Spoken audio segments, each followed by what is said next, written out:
Praise the Lord. ஒரு நிமிஷத்தில் ஒரு வார்த்தையை கவனிச்சு பாருங்கள். நீதிமொழிகளின் புஸ்தகம் 21வது அதிகாரம் 15வது வசனம் பாருங்கள்.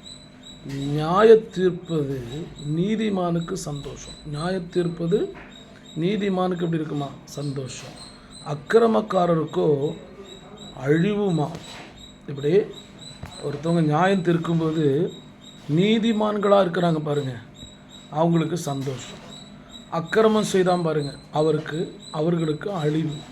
அப்போ எப்போ உலக நியாய தீர்ப்பை குறித்து மட்டும் இங்கே சொல்லலை. உலகத்திலே நியாயம் தீர்க்கும்போது இப்படி தான்.